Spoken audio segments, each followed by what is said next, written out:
शांति। शिव बाबा परम धाम छोड़कर जब इस सृष्टि पर आते हैं तो एक तो हमको हमारी पहचान देते हैं, दूसरा बाबा अपनी भी पहचान देते हैं, हमें सृष्टि के आदि मध्य अंत का ज्ञान देते हैं, और उससे भी ज़रूरी समय की पहचान देते हैं। क्योंकि जब इंसान को ये पता चल जाता है कि अब घर जाना है, तो इस दुनिया से लगाव झुकाव की रस्सियाँ टूटने लगती हैं, और उसी अनुसार मनुष्य आत्मा का स्वयं प्रति, सृष्टि के विभिन्न साधनों और संबंधों के प्रति दृष्टिकोण बदलने लगता है। तो समय की पहचान, या यूं कहे समय की घंटी, वो ऐसा शिक्षक है जो बातें इंसान साधारण तौर पर नहीं भी समझ पाता, परंतु समय उसे वो समझा देता है। इसलिए बाबा बार बार हमें कहते हैं कि याद रखो कि ये पुरुषोत्तम संगम युग है। इस समय की पहचान जितना आत्मा को होती है, उतना वो सच में कनिष्ठ से उत्तम पुरुषोत्तम बन जाती है। तो आज की मुरली भी हमें इस समय की पहचान दे रही है। अभी हम सुनते हैं प्यारे बाबा के मधुर महावाक्य। आज है 28 तारीख 28 मार्च 2024। बाबा के मधुर महावाक्य हैं, मीठे बच्चे, यह कल्याणकारी पुरुषोत्तम संगम युग है। इसमें पुरानी दुनिया बदल नई होती है। इस युग को तुम भूलो मत। बाबा को तो याद करना है, पर साथ साथ संगम युग को भी याद करना है। प्रश्न है, बाप छोटे बड़े सभी बच्चों को आप समान बनाने के लिए एक प्यार की शिक्षा देते हैं। वह कौन सी ना? एक है शिक्षा देना, फिर है प्यार से शिक्षा देना। दोनों में बहुत अंतर होता है। जो प्यार की शिक्षा होती है उसमें कोई स्वार्थ नहीं होता है, उसमें शुभ भाव होता है। उत्तर है, मीठे बच्चे अब भूले मत करो। गलतियां बहुत करते हैं ना बच्चे। यहाँ तुम आए हो नर से नारायण बनने, तो दैवी गुण धारण करो। किसी को भी दुख मत दो। भूलें करते हैं तो दुख देते हैं। बाप कभी बच्चों को दुख नहीं देते, वह तुम्हें डायरेक्शन देते हैं। क्या?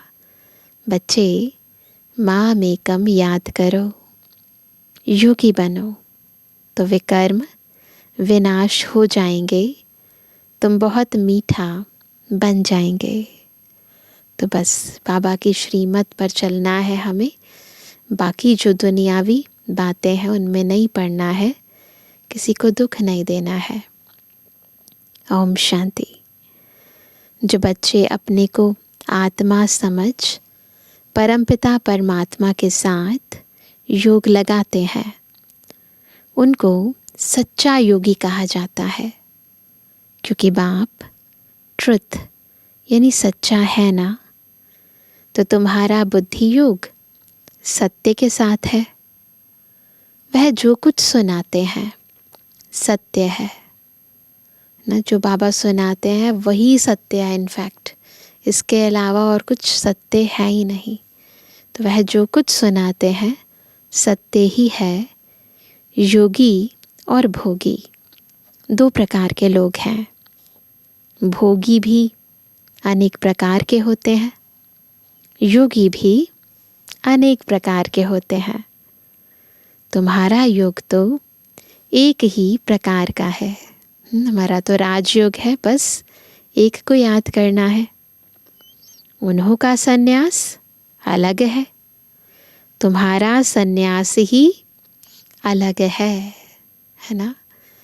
वो भी सन्यासी, हम भी सन्यासी। वो है हद के सन्यासी, हम है बेहद के सन्यासी। तुम हो पुरुषोत्तम संगम युग के योगी। और किसको इस योग का पता ही नहीं कि हम पावन योगी हैं या पतित भोगी हैं। यह भी बच्चे जानते नहीं। बाबा तो सबको बच्चा बच्चा कहते हैं, क्योंकि बाप जानते हैं कि हम बेहद आत्माओं का पिता हूँ। तो बाबा तो पहचान कर कहते हैं, और तुम यह समझते हो कि हम आत्मा सब आपस में भाई भाई हैं। वह हमारा बाप है। अब एक है समझ, है ना, बुद्धि से काम लेते हैं, फिर स्वीकार करता है ना जब दिल, तब अनुभूति होती है। तो अब कहते हैं कि वह हमारा बाप है। तुम बाप के साथ योग लगाने से पवित्र बनते हो। वह है भोगी, तुम हो योगी। बाप अपना परिचय तुमको देते हैं। यह भी तुम जानते हो कि यह पुरुषोत्तम संगम युग है। यह तुम्हारे बगैर कोई जानते नहीं। इसका नाम है पुरुषोत्तम संगम युग। इसलिए पुरुषोत्तम अक्षर को कभी नहीं भूलना। यह पुरुषोत्तम बनने का युग है। पुरुषोत्तम कहा जाता है ऊंच और पवित्र मनुष्य को। पुरुषोत्तम कौन है? जो ऊंचे मनुष्य हैं, हाइट में ऊंचे नहीं, स्थिति में ऊंचे। तो ऊंच और पवित्र मनुष्य को। ऊंच और पवित्र कौन थे? यह लक्ष्मी नारायण थे। तुमको अब टाइम का भी पता पड़ा है। इम्पॉर्टेंट है ये टाइम कौन सा चल रहा है। इस टाइम में हम मनुष्य से देवता बन रहे हैं, हम कनिष्ठ से उत्तम बन रहे हैं। तो केवल यही टाइम है, इसके बाद आपको टाइम नहीं मिलेगा अपने को ऊंचा उठाने का। 5000 वर्ष के बाद यह दुनिया पुरानी होती है, फिर इसको नया बनाने के लिए बाप आते हैं। अब हम हैं संगम युगी ब्राह्मण कुल के, है ना। हम स्पेशल हैं, संगम युग के भी हैं, और हमारा कुल भी श्रेष्ठ पवित्र ब्राह्मण है। ऊंचते ऊंच है ब्रह्मा, परंतु ब्रह्मा को शरीरधारी दिखाते हैं। शिव बाबा तो अशरीरी है। बच्चे समझ गए हैं, अशरीरी और शरीरधारी का मिलन होता है ना।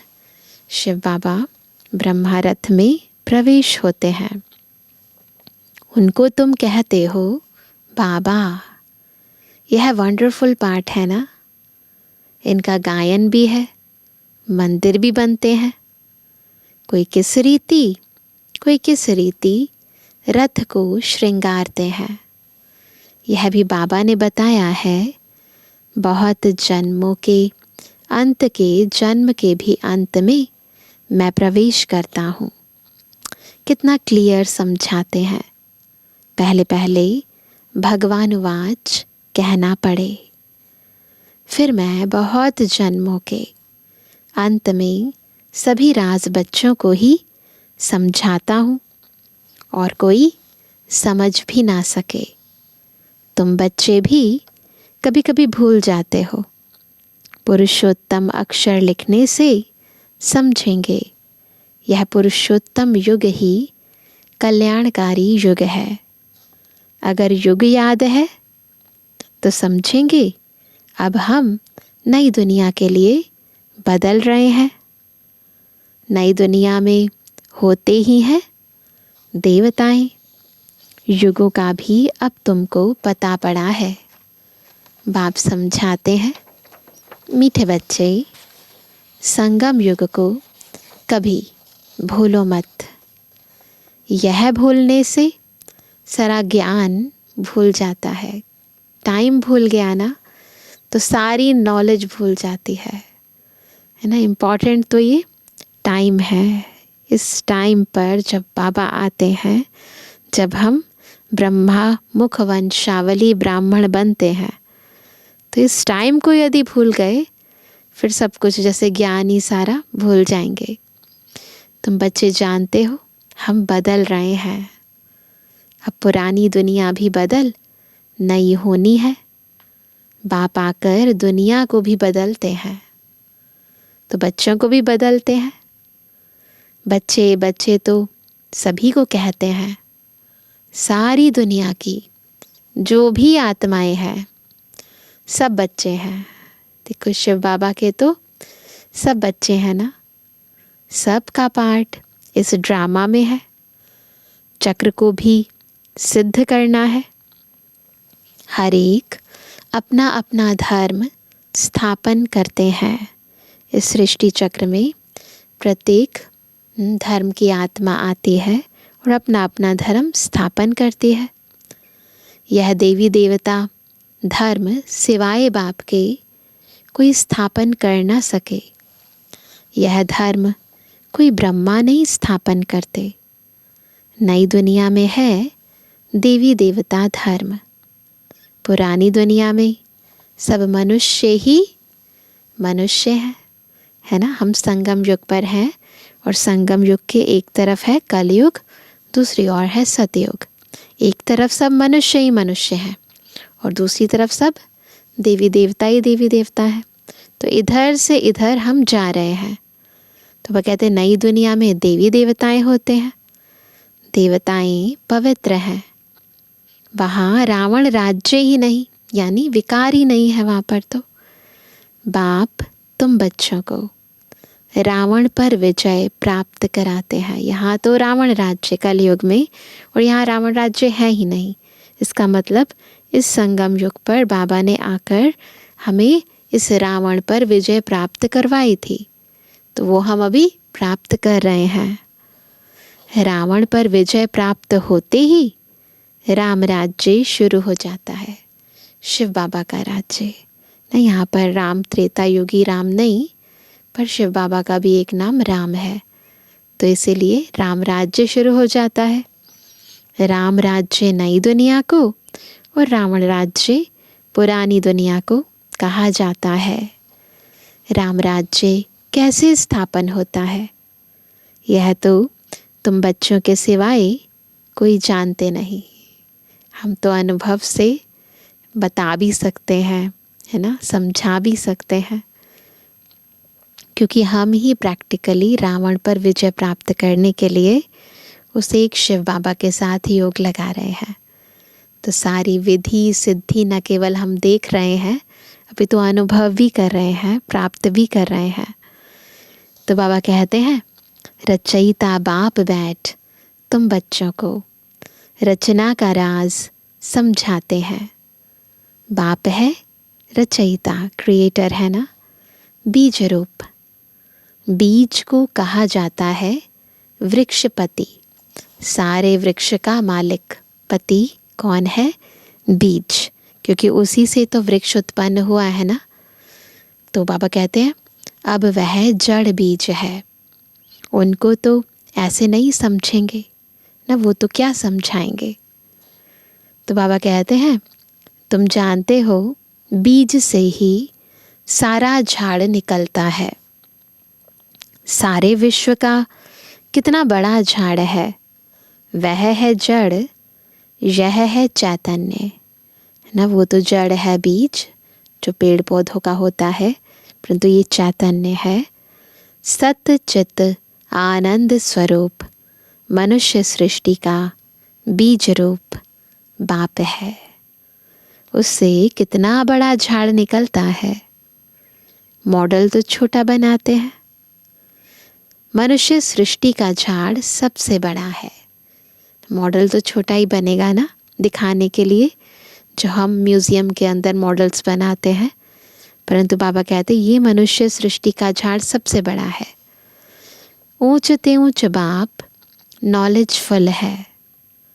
उन झाड़ों की नॉलेज बहुतों को होती है, इसकी नॉलेज तो एक बाप ही देते हैं। उन झाड़ों की नॉलेज तो बहुत सारे होते हैं ना, जिनको स्पेशली जो बॉटनी के प्रोफेसर्स होते हैं, जो माली होते हैं, उनकी नॉलेज तो बहुतों को होती है, किसानों को भी होती है।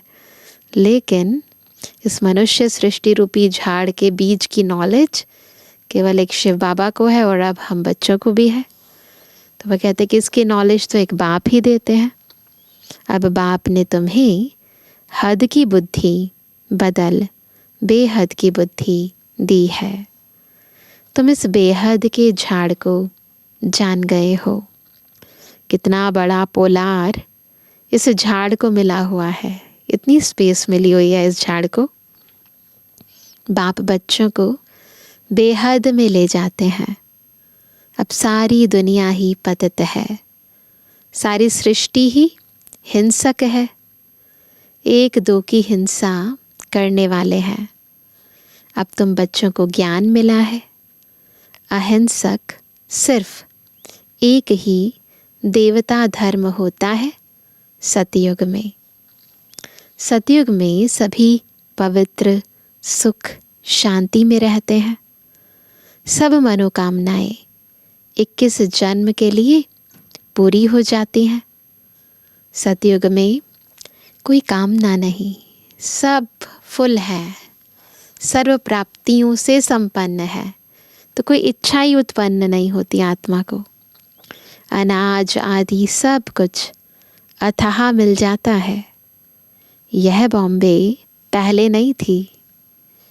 देवताएं खारे यानी सागर के किनारे ज़मीन पर नहीं रहते हैं। सागर के किनारे नहीं रहते, वो तो मीठे नदियाँ जो होती हैं उनके किनारे रहते हैं। मीठी नदियाँ जहाँ थी वहाँ देवताएं थे।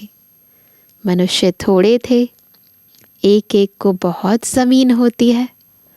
सतयुग में है ही वॉइसलेस वर्ल्ड, निर्विकारी दुनिया है। तुम योग बल से विश्व की राजाई लेते हो, उसको ही राम राज्य कहा जाता है। जब आप विश्व की राजाई हम सब ले लेते हैं तो उस समय को राम राज्य कहा जाता है। पहले पहले नया झाड़ बहुत छोटा होता है। दुनिया में भी बीज से शुरू में जब ना पहले तो पौधा निकलता है ना तो बहुत छोटा होता है, फिर धीरे धीरे धीरे बड़ा होता है। पहले थुर में एक धर्म था। शुरू में तो आदि सनातन देवी देवता धर्म था। तो देखो उसके तने के अंदर, तो बाबा कहते हैं फिर फाउंडेशन से 3 ट्यूब्स निकलती हैं। पहले देवी देवता धर्म था, सतयुग त्रेता 2 युगों तक चला, फिर 3 ट्यूब्स निकली, है ना। तो धीरे धीरे फिर इस्लामी धर्म, बौद्ध धर्म, फिर क्रिश्चियन धर्म, अनेक धर्म आते रहे। तो मुख्य ये 3 ट्यूब्स निकलती हैं। एक जैसे फाउंडेशन है देवी देवता धर्म का। तो देवी देवता धर्म का एक जैसे फाउंडेशन है। थुर से टाल टालियाँ छोटी छोटी निकलती हैं, फिर और छोटे छोटे धर्म, फिर मठ पंथ स्थापित हो जाते हैं। अब तो इस झाड़ का थुर ही नहीं है। भूल गए हैं ना कि हम देवी देवता घराने के थे। तो वह कहते हैं और कोई ऐसा झाड़ होता ही नहीं है। इनका मिसाल भी बड़ के झाड़ से एक्यूरेट है। बाबा बार बार इसका एग्जाम्पल बड़ का झाड़ और स्पेशली जो कोलकाता में जो ग्रेट बैनियान ट्री है उसके साथ करते हैं, जिसका फिर थुर नहीं है ना, उसको सारा फंगल इन्फेक्टेड होने के कारण वो कट गया। तो वैसा ही है बाबा कहते, लेकिन जो एडवांटेजेस ब्रांचेस हैं उसकी और वो सारी खड़ी हुई हैं और वो बढ़ता ही जा रहा है। तो बाबा कहते हैं बड़ का झाड़ सारा खड़ा है लेकिन थुर है ही नहीं, सूखता भी नहीं है, है ना। क्योंकि वो जो झाड़ से अलग अलग जो आगे से जड़ें निकलती हैं, ब्रांचेस निकलती हैं, वो फिर दोबारा ज़मीन में आ जाती हैं। फिर वहाँ से ज़मीन से वो सब कुछ ले लेते हैं, पानी इत्यादि। तो बाबा कहते हैं सूखता भी नहीं है, सारा झाड़ हरा बड़ा खड़ा है, तो अभी भी ऐसे ही है ना, सारी दुनिया खड़ी है, प्रोग्रेस हो रही है, जनसंख्या भी बढ़ती जा रही है, और देवी देवता घराने की आत्माएं तो जैसे होकर भी नहीं है, क्योंकि भूल चुकी हैं अपने आप को ही। तो बाबा जैसे कहते हैं, सारा झाड़ हरा भरा खड़ा है, बाकी देवी देवता धर्म का फाउंडेशन है नहीं। थोर तो यही है ना, राम राज्य अथवा देवी देवता धर्म भी थुर में ही आ जाता है। बाप कहते हैं हम 3 धर्म स्थापन करते हैं। शिव बाबा एक नहीं 3 धर्म स्थापन करते हैं। यह सब बातें तुम संगम युगी ब्राह्मण ही समझते हो। तो एक है हमारा ब्राह्मण, छोटा सा धर्म, फिर सूर्यवंशी, फिर चंद्रवंशी घराना ना, तो देवताएं भी बनाते हैं और क्षत्रिय भी बनाते हैं और ब्राह्मण भी बनाते हैं। तो बाबा कहते हैं तुम ब्राह्मणों का है छोटा सा कुल, छोटे छोटे मठ पंथ निकलते हैं ना, अरविंद आश्रम है, कितना जल्दी जल्दी वृद्धि को पाते हैं, क्योंकि उनमें विकार के लिए कोई मना नहीं है। बेसिकली जहाँ पर पवित्रता की धारणा की बात होती है, वहाँ फिर प्रोग्रेस होने में विघ्न पड़ते हैं। नहीं है तो फिर तो बढ़ते ही जाते हैं, कोई दिक्कत की बात नहीं। यहाँ बाप कहते हैं काम महाशत्रु है, उन पर विजय पानी है, ऐसे कोई और कह ना सके, नहीं तो उन्हों के पास भी हंगामा हो जाए। यहाँ तो है ही पतित मनुष्य, तो पावन बनने की बात नहीं सुनते। कहते हैं विकार बगैर बच्चे कैसे पैदा होंगे, उन बेचारों का भी दोष नहीं है। गीता पाठी कहते भी हैं, क्या कहते हैं, भगवान वाच काम महाशत्रु है। जब गीता सुनाते हैं तो उसमें तो सुनाते ही है ना, काम महाशत्रु है, भगवान कहते हैं। उनको जीतने से जगत जीत बनते हैं, बार बार रिपीट करते हैं ना, सुनाते भी हैं परंतु समझते नहीं हैं। वह जब यह अक्षर सुनाते हैं तो उन्हों को समझाना चाहिए। इस पर बाबा कहते हैं जैसे हनुमान दरवाजे पर जुत्तियों में बैठता था, ऐसे शास्त्रों में कहा जाता है कि इतना निर्मांचित था हनुमान जो दरवाजे पर जुत्तियों में बैठता था। बाबा भी कहते हैं जाकर क्या करो, किनारे बैठ सुन कर आओ। जब वो गीता सुना रहे हों तो उस समय उनके वहाँ पर किनारे में बैठो और सुन कर आओ कि वो क्या सुनाते हैं। फिर जब यह अक्षर कहें तो पूछो इसका रहस्य क्या है। सेवा करने की विधि बताते हैं बाबा। जगत जीत तो यह देवताएं थे, देवता बनने लिए तो इन विकारों को छोड़ना पड़े, है ना। यह भी तुम कह सकते हो, जो छोड़ चुके हैं ना वो कह सकते हैं। तुम ही जानते हो कि अब राम राज्य की स्थापना हो रही है, महावीर भी तुम हो। इसमें डरने की कोई बात नहीं है, बहुत प्यार से पूछना चाहिए। स्वामी जी आपने बताया कि इन विकारों पर विजय पाने से विश्व के मालिक बनेंगे, लेकिन आपने यह तो बताया नहीं कि पवित्र कैसे बने। ऐसे पूछेंगे ना तो फिर उनकी बुद्धि चलेगी। अब तुम बच्चे पवित्रता में रहने वाले महावीर हो। तो महावीर कौन? जो पवित्रता की धारणा पर हमेशा पक्के रहते हैं। महावीर ही विजय माला में पिरोए जाते हैं। मनुष्यों के कान तो रॉन्ग बातें सुनने पर हिरे हुए हैं। आदत हो गई है ना वही सारी बातें भक्ति मार्ग के सुनने की। तुमको अब रॉन्ग बातें सुनना पसंद नहीं आती है ना। कई बातें ऐसे ही अंधश्रद्धा के वश लिख दी जाती हैं, परंतु अब हमें समझ आ गई है ना, ज्ञान आ गया है, तो इसीलिए अभी हमें वो बातें पसंद नहीं आती हैं। राइट बातें तुम्हारे कानों को अच्छी लगेंगी। तो बाबा ने क्या कहा इस पर? हियर नो इविल, सुनो भी नहीं, फिर बुद्धि चलती है ना। तो hear no evil, see no evil, talk no evil, think no evil, do no evil. मनुष्यों को सुजाग तो ज़रूर करना है, ज्ञान तो सुनाना है ना।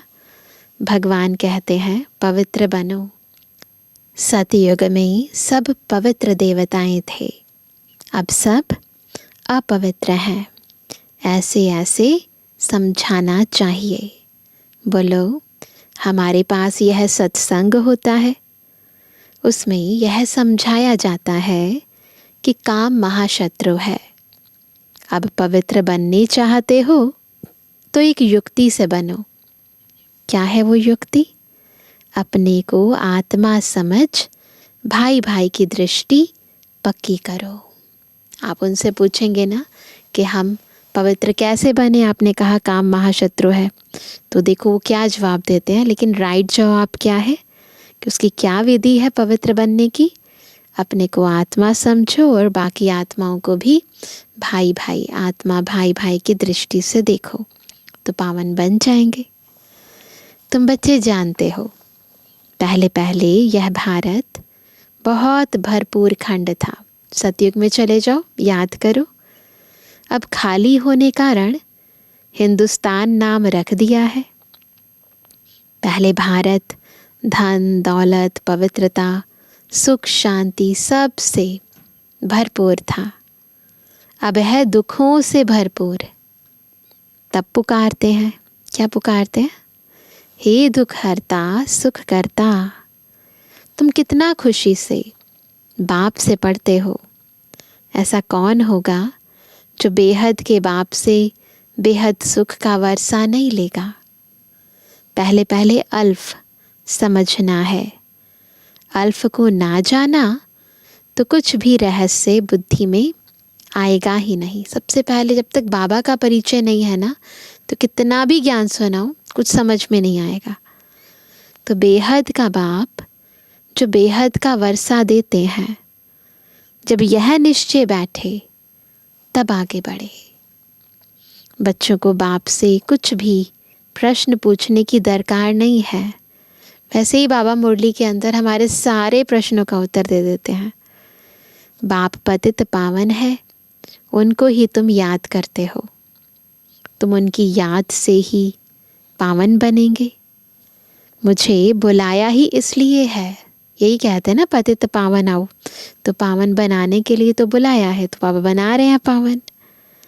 जीवन मुक्ति है भी सेकंड की, फिर भी याद की यात्रा समय ले लेती है। मुख्य याद की यात्रा में ही विघ्न पड़ते हैं। वैसे तो बाबा का ज्ञान बहुत सहज है और कह भी देते हैं हम सेकंड में जीवन मुक्ति, परंतु ये जो इतने जन्मों के पाप कर्म के कारण ना जो बोझा आत्मा के ऊपर चढ़ा हुआ है, इन पापों को दग्ध करने में जो हम बाबा को याद करते हैं उसमें मेहनत लगती है ना। जितना याद करते जाते हैं ये पाप कटते जाते हैं। अगर पाप नहीं कटेंगे तो पवित्र बनेंगे कैसे? तो इसमें टाइम लग जाता है। बाकी है तो बात सेकंड की। बाबा कहते हैं मुख्य याद की यात्रा में ही विघ्न पड़ते हैं। आधा कल्प देह अभिमानी रहे हैं, अब एक जन्म देही अभिमानी बनने में ही मेहनत है ना। पिछले आधे कल्प से टोटल बॉडी कॉन्शियसनेस में थे और अभी एक ही जन्म में बाबा कहते हैं टोटल सोल कॉन्शियस हो जाओ। तो इसमें मेहनत है ना। इनके लिए यानी ब्रह्मा बाबा के लिए भी बहुत सहज है। तुम बुलाते भी हो, क्या बुलाते हैं? बाप दादा कंबाइंड बुलाते हैं ना। यह भी समझते हैं बाप की सवारी हमारे सिर पर है। ब्रह्मा बाबा समझते शिव बाबा की सवारी हमारे सिर पर है, तो ब्रह्मा बाबा की भ्रुकुटी के ऊपर शिव बाबा विराजमान हो जाते हैं।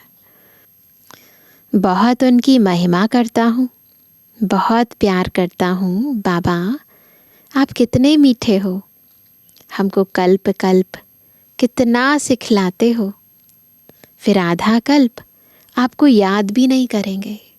देखो हमारे मन में आती है बातें, बाबा से बातें करते हैं कि देखो बाबा इसके बाद पूरा आधा कल्प हम आपको याद भी नहीं करेंगे। अब तो बहुत याद करता हूँ। कल हमारे में कुछ भी ज्ञान नहीं था, हम भी इसी जन्म की बात है ना, तो पहले तो मैं बिल्कुल कुछ पता ही नहीं था। जिसकी पूजा करते थे हमको यह थोड़े ही मालूम था कि हम यह बन जाएंगे, है ना। ब्रह्मा बाबा विष्णु के परम भक्त थे, तो उनको ये थोड़ा ना पता था कि हम ये बन जाएंगे। अब तो वंडर लगता है, योगी बनने से फिर यह देवी देवता बन जाएंगे। मेरे भी सब बच्चे हैं। यह बाबा बहुत प्यार से बच्चों को संभालते हैं, इनकी पालना करते हैं। यह भी हमारे समान नर से नारायण बन जाएंगे।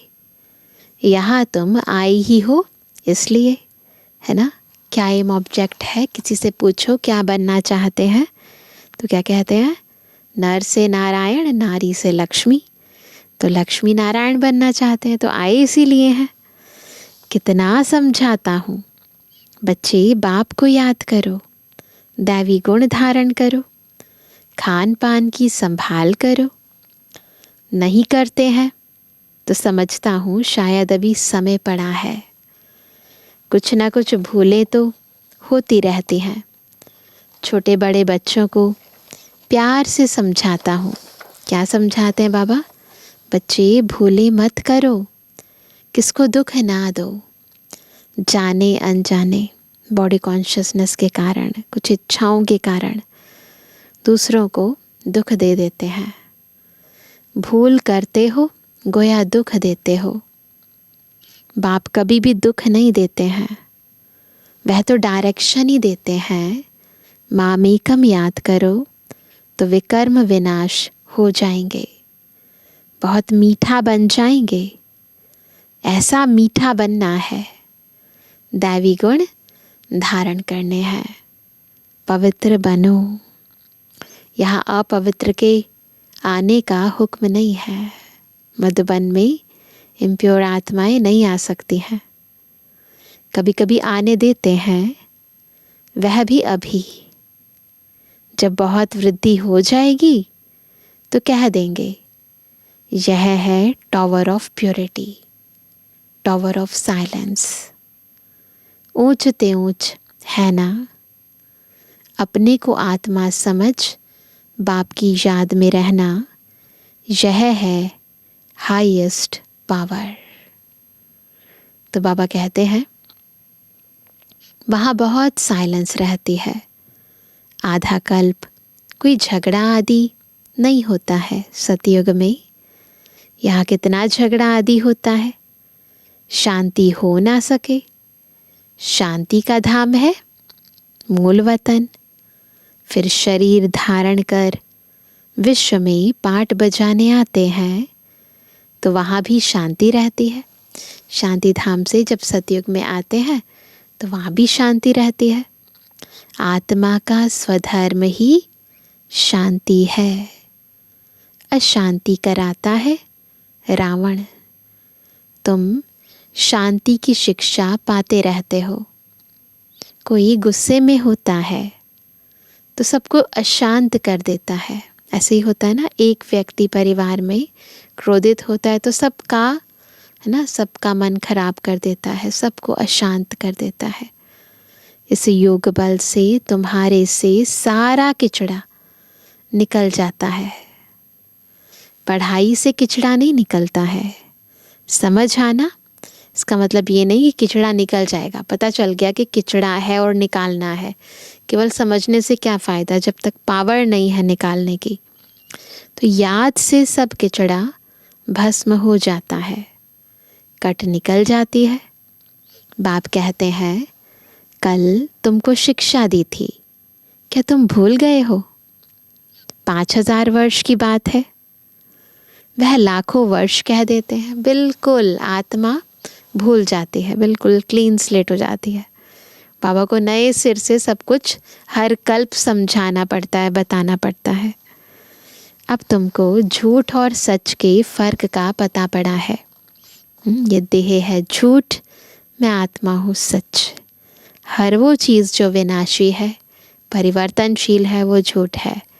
एक अविनाशी आत्मा, एक हमारा बाबा सत्य है, सदा है। तुमको बाप ही आकर बताते हैं झूठ क्या है, सच क्या है, ज्ञान क्या है, भक्ति क्या है, भ्रष्टाचार और श्रेष्ठाचार किसको कहा जाता है। भ्रष्टाचारी विकार से पैदा होते हैं, वो तो दुनिया के अंदर जो करप्शन करते हैं उन्हीं को ही भ्रष्टाचारी कहते हैं। बाबा कहते हैं जिनकी उत्पत्ति विकारों से हुई है वो सब भ्रष्टाचारी हैं। वहाँ सतयुग में विकार होता नहीं। तुम खुद कहते हो देवताएं संपूर्ण निर्विकारी है, रावण राज्य ही नहीं है। यह तो सहज समझने की बात है। फिर क्या करना चाहिए? एक तो बाप को याद करना चाहिए, दूसरा पवित्र जरूर बनना चाहिए। अच्छा मीठे मीठे कहते जो रूहानी बच्चों पे रूहानी बाप दादा का दिल जान सको प्रेम से नंबरवार प्रसाद अनुसार याद किया। रूहानी बच्चों की रूहानी बाप दादा को गुड मॉर्निंग, नमस्ते नमस्ते नमस्ते। धारणा के लिए मुख्य सार पहला, पवित्र बनने में महावीर बनना है। याद की यात्रा से अंदर का किचड़ा निकालना है। अपने शांत स्वधर्म में स्थित रहना है, अशांति नहीं फैलानी है। दूसरा, बाप जो राइट बात सुनाते हैं वही सुननी है। हियर नो इविल, रॉन्ग बातें मत सुनो। सभी को सुजाग करो, पुरुषोत्तम युग में पुरुषोत्तम बनो और बनाओ। आज का वरदान है, आत्मिक शक्ति के आधार पर तन की शक्ति का अनुभव करने वाले सदा स्वस्थ भव। सदा स्वस्थ कैसे बनेंगे? ये वरदान कब मिलेगा? जब आत्मिक शक्ति के आधार पर तन की शक्ति का अनुभव करेंगे। इस अलौकिक जीवन में आत्मा और प्रकृति दोनों की तंदुरुस्ती आवश्यक है। आत्मा स्वस्थ है, बॉडी ठीक नहीं है, नहीं कुछ कर पाएंगे। जब आत्मा स्वस्थ है तो तन का हिसाब किताब व तन का रोग सूली से कांटा बनने के कारण, स्वस्थिति के कारण स्वस्थ अनुभव करते हैं। चैतन शक्ति आत्मा यदि स्वस्थ है तो ये बॉडी को भी वो ठीक कर लेती है। उनके चेहरे व मुख पर, उनके मुख पर, चेहरे पर बीमारी के कष्ट के चिन्ह नहीं रहते, क्योंकि आत्मा पावरफुल है, स्वस्थ है। कर्म भोग के वर्णन के बदले कर्मयोग की स्थिति का वर्णन करते हैं। ये नहीं सुनाते प्रॉब्लम क्या है, बीमारियां क्या है, परंतु ये बताते हैं कि कैसे हम बाबा को याद करके जो दर्द होती है वो भाग जाती है, परेशानी होती है परंतु चली जाती है। तो वो अपने कर्म योग की स्थिति का वर्णन करते हैं, कर्म भोगना का वर्णन नहीं करते। वे परिवर्तन की शक्ति से कष्ट को संतुष्टता में परिवर्तन कर संतुष्ट रहते और संतुष्टता की लहर फैलाते हैं। बस चारों ओर संतुष्टता की लहर चारों तरफ फैलाते हैं। ऐसा नहीं कि असंतुष्ट हो जाते हैं, कोई चीज़ नहीं मिली, कुछ प्राप्ति नहीं हुई, कंप्लेंट हो जाते हैं ना इंसान को, मुझे ये फैसिलिटी नहीं मिली, मुझे ये दिक्कत हो गई। तो कंप्लेंट नहीं करते, अपितु अपनी कंप्लीट स्थिति से, जिसे कहते हैं संपन्न स्थिति से, संतुष्टता का अनुभव करते हैं। परंतु उसके लिए बहुत ज़रूरी है कि हम अपनी सोल कॉन्शियस स्टेज में रहकर बाबा को निरंतर याद करें। तो बाबा कहते हैं संतुष्ट रहते और संतुष्टता की लहर फैलाते हैं। स्लोगन है, दिल से, तन से, आपसी प्यार से। कैसे करेंगे? दिल से, तन से, आपसी प्यार से सेवा करो तो सफलता निश्चित मिलेगी। तीनों चीज़ें ज़रूरी है। सेवा दिल से भी की जाती है ना, तो उसमें इमोशंस आ जाते हैं, उसमें लव आ जाता है। और फिर तन से तो यूज़ करना ही पड़ेगा तन। चाहे मुख से करो तो मुख भी तो यूज़ करना पड़ेगा ना, चाहे फिज़िकल सेवा करो तो तन का भी यूज़ करना है, फिर दिल से सेवा करनी है और फिर आपस में प्यार से भी सेवा करनी है ना। तभी तो सेवा का भाग्य मिलेगा ना, नहीं तो दूसरों के संकल्प आपको सेवा का फल प्राप्त करने नहीं देंगे। अच्छा, ओम शांति। और आज सभी क्या विशेष होमवर्क करेंगे। आज बाबा ने बार बार ये कहा कि मैं आत्मा शांत स्वरूप हूँ, तो इस बात का ध्यान रखेंगे सारा दिन। अपने स्वधर्म में स्थित होना है। सतयुगी दुनिया में भी शांति होगी है ना, और इस दुनिया में सारी दुनिया अशांत है इस समय। जितना जितना हम अपने शांत स्वधर्म को स्मृति में रखेंगे कि मैं आत्मा वास्तविकता में शांत स्वरूप हूँ, तो बाहर की अशांति का प्रभाव मुझ आत्मा पर नहीं पड़ेगा। तो आज इस स्वमान को बार बार स्मृति में भी रखेंगे और अपनी स्थिति भी ऐसे अंतर्मुखी होकर बनाएंगे कि मैं आत्मा बिल्कुल शांत, मन शांत, बुद्धि शांत, संस्कार शांत, बिल्कुल शांति के सागर की संतान मैं आत्मा शांत स्वरूप हूँ। ओम शांति।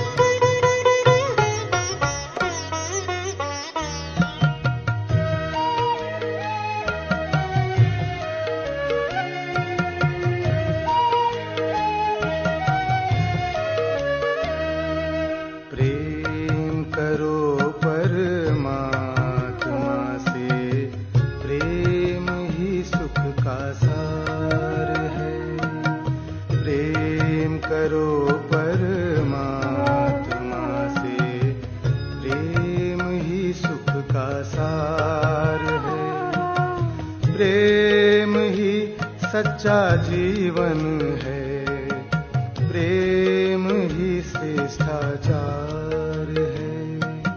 प्रेम करो परमात्मा से, प्रेम ही सुख का सार है। प्रेम ही सुख का सार है, प्रेम ही सुख का सार है।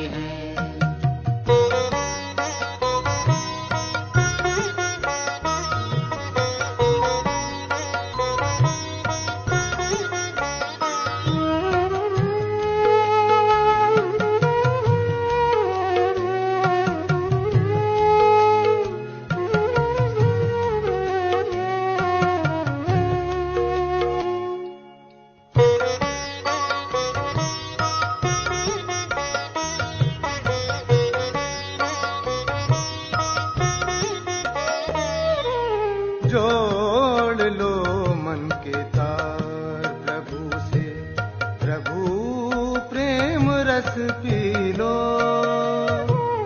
जोड़ लो मन के तार प्रभु से, प्रभु प्रेम रस पी लो।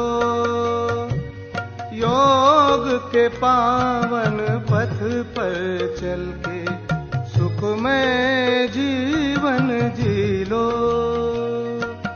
प्रेम ही सद्भावना